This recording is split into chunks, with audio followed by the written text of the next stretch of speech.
Well, Matt, a few days on from the Northampton game, pointed out just before, just when we were talking, that tomorrow, if you take the league cups and Papa John Trophy and FA Cup, tomorrow's your 100th game in charge of Sutton as manager.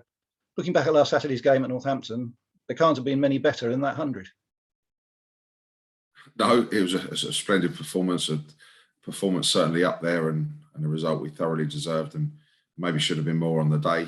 To take some of the chances we had later on in the game to make it 3 or 4 would have certainly been nice, and rounded off which was a great performance for us. But yeah, certainly up there. There's been a few lows in those 100 games, certainly, especially at the start. But no, there's certainly been many highs as well, and so many great performances and great results. And Saturday to get our first ever league win away from home as well was really pleasing. It banishes the memories of goalkeeper scoring in the 96th minute, doesn't it? I've forgotten that one already. Billericay at home in the FA Cup. Yeah, seems a long while ago, but yeah, one that certainly was one of the lows. And given the standard of opposition and where they were in the league before the game, I think most people thought last week was certainly up with them and a terrific. What was it pleased you most about the performance? God, clean sheet, taking the chances at crucial times in the game. Scored just before half time. It was quite windy on the day, and we had the wind in the first half, and I felt we needed to be in front at half time. So to score like we did was excellent. I showed the players a little clip. I'm not one I don't overly sit the players down too much as a group indoors, but I did show them in the week 4 clips in a row actually, which all led to the first goal, and just goes to show what we are as a team and what we are as characters and players. And I emphasise the point that it wasn't just the 11 that played the game. That I know I've got this from the whole squad. And we had a free kick out wide with Enzio, and we lost the ball on the edge of the box, and Eastie slips, and they've hit us on a counter attack. But within a matter of seconds, I've got 9 of the outfield, 10 back behind the ball, chasing the ball down. So the desire, the effort, the work rate to get that ball back was unbelievable, and it's an amazing clip of seeing how hard we worked to get that ball back after losing it, to then win a free kick. We won another free kick off the back of that, David winning it down the side.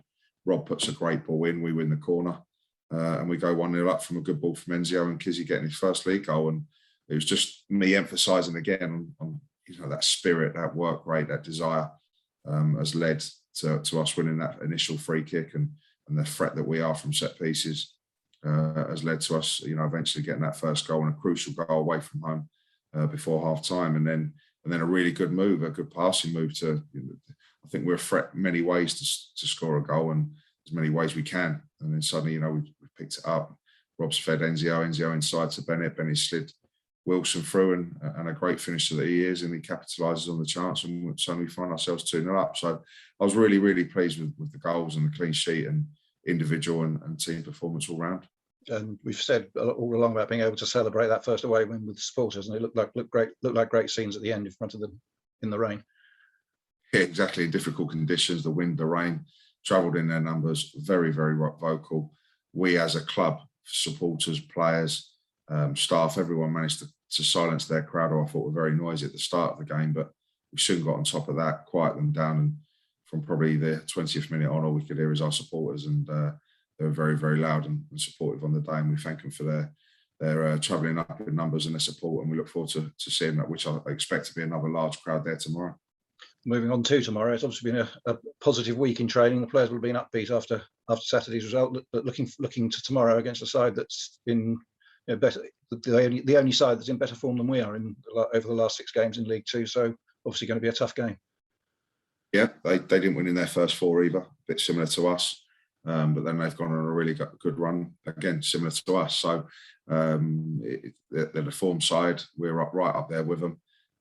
It'll be a really tough game. They've got some good players and play a good way, and there'll be many threats that they've got to hurt us as well, and we make sure we're on top of that. But we also know we've got threats to cause them problems too. So we've been really strong at home since the first game against Oldham. We've bounced back and put some really good performances and results. So we're full of confidence, and we can't wait for tomorrow's game. And the prospect, as you said earlier, of a good crowd. I think we're the only football league game in London tomorrow, so should be a few down to see what's going on. We've got television companies interested as well, so it should be a good occasion. Yeah, as you said, it's not just the only game in London, being the only Football League game, in London. That's a big pull to maybe get some neutrals to the game. But just for the Port Vale fans, I know they've sold out their allocation of the away end, and I know we'll be having thousands of homes, easily 2,500 home supporters at least coming to watch us. But it's just a good game, as you said. It's two form teams, two good sides, and it should be a good game for everyone involved. And looking at team news during the week, you've said several times you've got difficult choices to make, and still got those difficult choices to make, I guess. But Omar Bugil not featuring at the moment because he's out with Lebanon again. Yeah, you've got difficult choices in terms of your team selection. Unfortunately, we picked up an injury from last Saturday. I won't announce that now because I'm not going to give information away just too early to Port Vale. They can find that out when they get the team sheet. So we're definitely missing one from Saturday. We picked up Kenny Davis has also pulled his hamstring in training this week, so he's going to be out for a few weeks, and he's had a scan. We're just waiting to get the results on how bad and how long he's going to be out for. So that's a real shame for Kenny and for us. But as I say, with Omar and another player out as well, we certainly will be tweaking it and changing it a little bit. Not only the 11, but the subs as well, and it'll be strong enough and competitive enough to go and get the result for us. One who missed last week was Isaac Alafi. What's the latest news on him? Yeah, he just literally felt a little tweak in his ankle, so he's trained lightly this week, and we're going to make a last minute decision on him as well. Okay, well, Matt, thanks very much. Congratulations on reaching the 100. We touched on it earlier, but any sort of is it that presumably the championship last season against Hartlepool is the standout memory from that? Yeah, definitely. There's probably you probably put me on the spot here on certain games, but Torquay away in the first season, certainly the turning point, which we always say, that really got us probably to where we are now. That game, we haven't looked back since that game in early November of that first season. Was certainly a very memorable game, and I'll never forget it. There was many good performances again that season, but yeah, the league winning season last year, and so many strong performances and results. Dagenham away on the Tuesday night, Stockport away, but definitely and many home ones, many strong home performances and big results. But Hartlepool to win 3-0 and win the league. It's going to take some beating, full stop. I was going to say, when you think back, we mentioned it earlier, to the Billericay FA Cup game and the Dagenham, I think it was Ebbsfleet, the game after, where we conceded a penalty in the 98th minute or something like that. Days like tomorrow must have seemed a very long way away.